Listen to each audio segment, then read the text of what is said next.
That's fine. Thank you. Thanks. Okay, so my sermon for this morning is called Glorifying God in the Classroom. So you're going to think, why am I here? I'm not a teacher. I'm not a kid just going to school. But the sermon has to do with for everybody. Okay. Don't have a lot of space up here. All right, so I want to begin by asking a question. Teachers, how many of you have ever walked into your classroom and thought, Lord, I need you today? Students, how many of you have ever walked into school thinking, I don't know what today is going to bring? We both have something in common. Teachers and students may sit on opposite sides of the classroom, but we both need God. Teachers need God, students need God, administrators need God, parents need God. And today, I want us to understand something very important. God cares about what happens in the classroom. Sometimes we think church is where we worship God, and it is. But worship isn't just singing. Worship is how we live. Worship is how we treat people. Worship is how we work. Worship is how we respond when things don't go our way. Worship is how we act when nobody is watching. 1 Corinthians 10:31 says, so then, whatever you eat or drink or whatever you do, do all to the glory of our great God. Whatever. That means when you're teaching, glorify God. When you're learning, glorify God. When you're helping someone, glorify God. When you're frustrated, glorify God. When you're having a great day, glorify God. When you're having a terrible day, glorify God. The classroom can become a place where God is honored. Not because every day will be perfect. Not because every student will behave perfectly. Not because every teacher will get everything right, because believe me, we don't. But because we choose to put God in the center. When most people think about serving God, they picture a church, a mission field, or someone standing behind a pulpit. But today, I want to tell you something that might surprise you. Your classroom, if you're a teacher or a student, could be a mission field.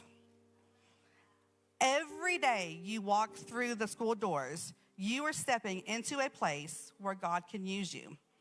Some people think, I'm too young to make a difference, but God has never been limited by age. He uses David when he was young. He used Josiah when he was a child. He used Daniel as a teenager.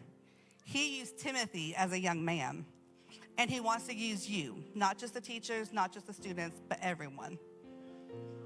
Paul wrote in 1 Timothy 4:12, let no one look down on you because of your youth, but be an example and set a pattern for the believers in speech, in conduct, in love, in faith, and in moral purity.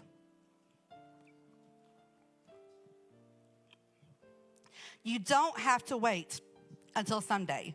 You can glorify God today. Today, we're going to look at some ordinary classroom objects and discover extraordinary spiritual lessons. Because sometimes God can teach us something through something as simple as a pencil, maybe a backpack, or even a mirror. He could also teach us from a pair of shoes. This message may seem like it is just for teachers and students, but it's not. It's for each and every one of us today. So the first object I have is the backpack. What are you carrying?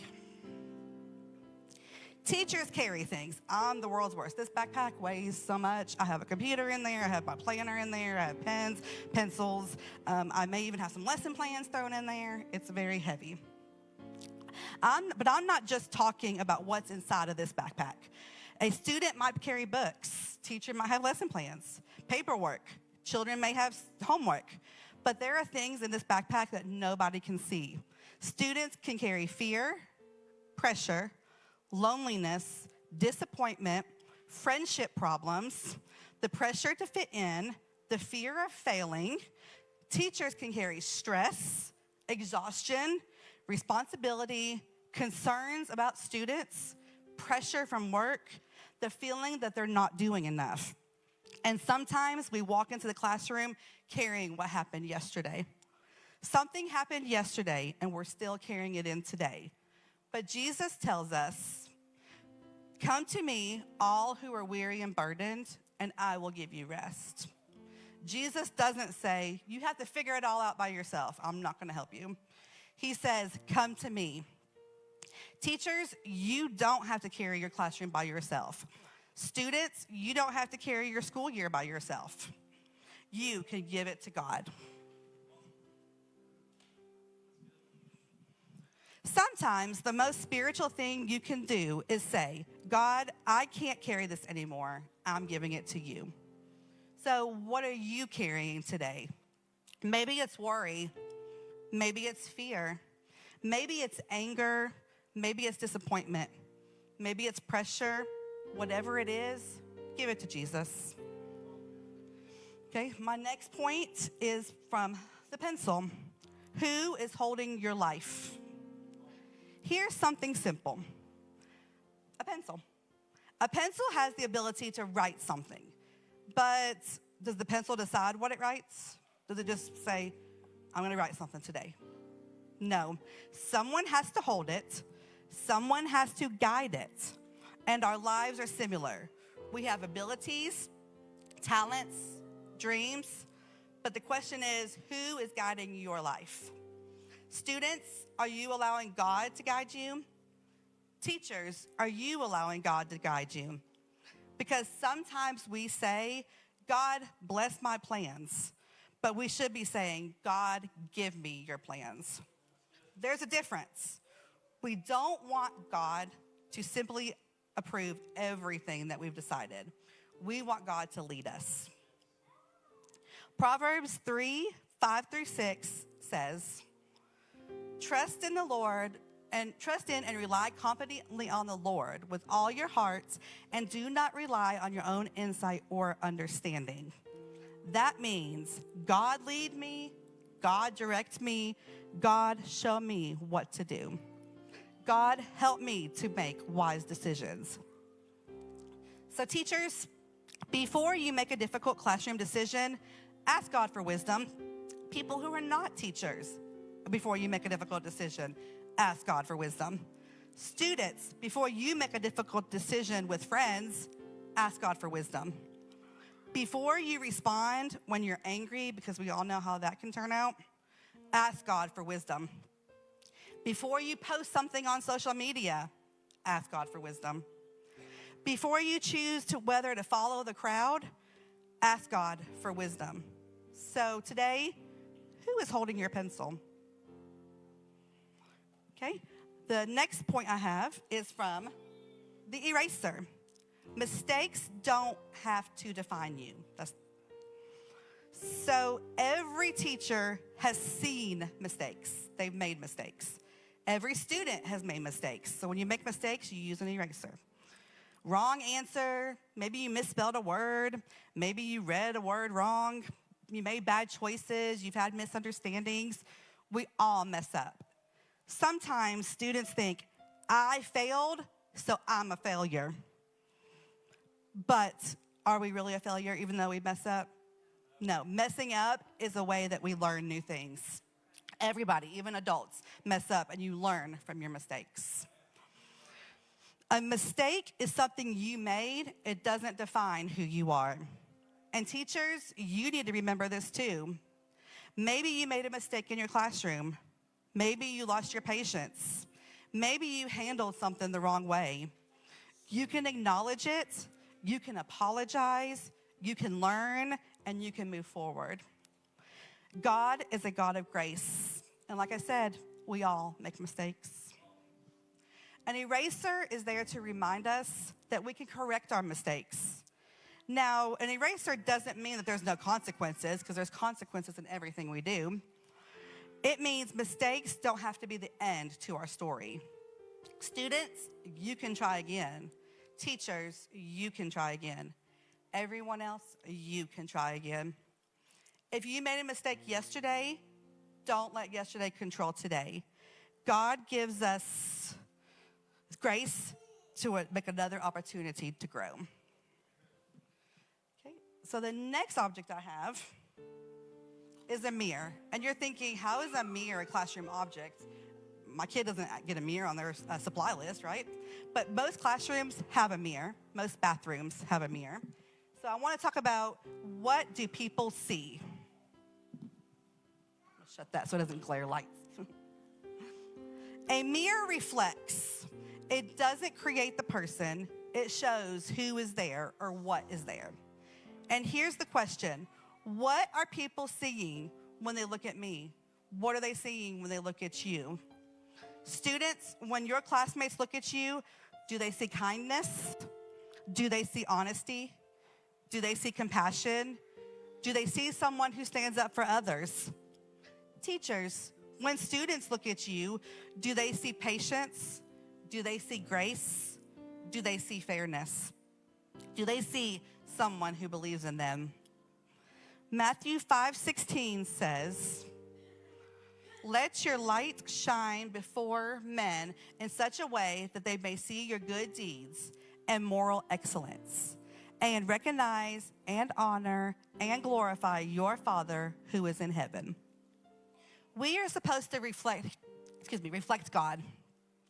That doesn't mean that we're perfect, because no one is. It means we're pointing people towards Him. Sometimes the greatest sermon you preach won't be behind the pulpit. It may happen when a student watches how you respond to frustration. It may happen when a teacher apologizes. It may happen when a student chooses not to join in on the gossip. It may happen when someone being left out and another student says, "Come on, you can sit with us." That's a sermon. Your life is preaching something, but the question is, what is it preaching? Okay, so the next object is a flashlight. And it's going to be talking about being the light. Look at this little light. It doesn't have to be huge, because they make bigger ones than this. It doesn't have to light up the whole entire world. It simply has to shine where it is. That's what God asks us to do. Jesus said, "Let your light shine." Because you know that song, "This little light of mine, I'm going to let it shine." Students, you don't have to wait until you're older. You can shine now. Teachers, you don't have to wait for the perfect classroom. You can shine now. You shine when you show kindness, when you forgive, when you encourage, when you tell the truth, when you help someone. You shine when you refuse to participate in cruelty. You shine when you choose what is right, even when nobody else does. And here's something important. Light doesn't argue with darkness. So if this flashlight goes in there, it's not going to say, "I'm not turning on. It's too dark in here. Don't make me do that." It's going to turn on. It just simply shines. Sometimes we spend too much time arguing with people who don't agree with us. Sometimes the best response is to simply live differently. Let your actions speak. Let your kindness speak. Let your integrity speak. And let your love speak. Okay, so the next thing I have is puzzle pieces. Now, I know older grades probably don't have puzzles. Pre-K does. But imagine that every person, we're talking about how every person matters. Imagine that each puzzle piece represents someone in the classroom. So one student learns quickly. Another one needs more time. One is outgoing. One is quiet. One loves to speak, and we all have those. Another prefers listening. One has lots of friends. Another struggles socially. One seems more confident. Another is still trying to figure out who they are. Different doesn't mean less valuable, because every piece matters. If one of those pieces was missing, then this picture right here wouldn't be complete. Teachers, don't compare your students. Students, don't compare yourselves to others. God didn't create you to be somebody else. He created you to be who you are. Psalm 139 reminds us that God knows us and created us. You have value because God created you, because God does not create junk. And that means we should treat other people as valuable too. The student sitting beside you in class matters. The teacher standing in front of you matters. The person who annoys you matters. The person who is different from you matters. Every person matters to God. And if they matter to God, they should matter to us as well. So my next object is a plant. So we're going to talk about planting seeds. A teacher plants seeds. Students plant seeds too. Every lesson can plant a seed. Every encouraging word can plant a seed. Every act of kindness can plant a seed.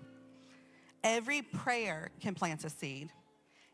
Teachers, sometimes you won't see the harvest. You may teach a child something today, and they may not fully understand it until years later. But you planted.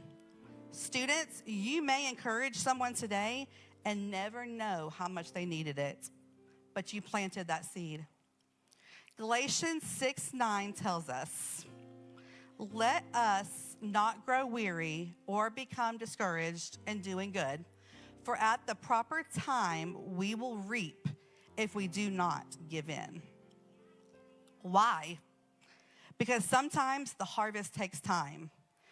And I'm going to refer back, and I'm sorry, but I'm going to refer back to Pastor Dustin's miracle tree, as he calls it. Maybe one day it will turn into a tree, but right now, poor little thing is still a stick in the ground. Sorry, I had to do that. Your job is to be faithful. Plant the seed, water the seed, trust God with the growth. Okay. Okay, the next object, and I don't want to take them off again, are the shoes. So it's going to be talking about where are you walking?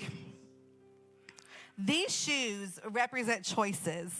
Every day we walk somewhere. All of us do. Teachers, students, everyone else who may be working another job. The question isn't just where are my feet going? It's where is my life going? Students, there will be moments when everyone else around you is walking in one direction and God is asking you to go another. Daniel was a young man who found himself in a culture that didn't honor his God. Daniel 1:8 says that Daniel resolved that he would not compromise his convictions. He made a decision before the pressure came. That's important. Don't wait until you're surrounded by pressure to decide what you believe. Decide now. Okay, so students, I want you to repeat this after me. I will be honest. If you are a kid in school, I will be honest. I will be kind. I will respect others. I will stand up for people. I will honor God. Teachers say, and teachers can be anybody, not just necessarily teachers in school. It could be teachers, like you teach your children something. So everyone say this with me. I will teach with integrity. I will treat students with dignity. I will lead with patience. And I will remember that every student has value. So wherever your feet go tomorrow, take Jesus with you. Okay, so the next object I have is the crown. A crown represents authority. And sometimes we want to wear the crown. We want to be in control. We want everything our way. But glorifying God means recognizing God is king, not me. Not you, but God. Teacher, your classroom ultimately belongs to God. Students, your talents ultimately belong to God. Your future belongs to God. Your gifts belongs to God. Your abilities belong to God. So instead of saying, God, make my classroom go exactly how I want it to go, we can say, God, have your way in my classroom. Instead of saying, God, make everyone like me, we can say, God, help me represent you well. Instead of God, make me successful, we can say, God, help me be faithful. So the final object I have is the cross. So we're going to talk about why do we do it. We've talked about backpacks. We've talked about pencils, erasers, mirrors, flashlights, puzzle pieces, plants, shoes, crowns. But everything comes back to this, to the cross. Why do we want to glorify God? Because God loved us first. Jesus gave his life for us. Our faith isn't simply following a list of rules. It's about responding to God's incredible love. When we understand what Christ has done for us, we want our lives to point back to him. That's why we teach. That's why we learn. That's why we serve. That's why we forgive. That's why we show kindness. That's why we choose integrity. That's why we shine.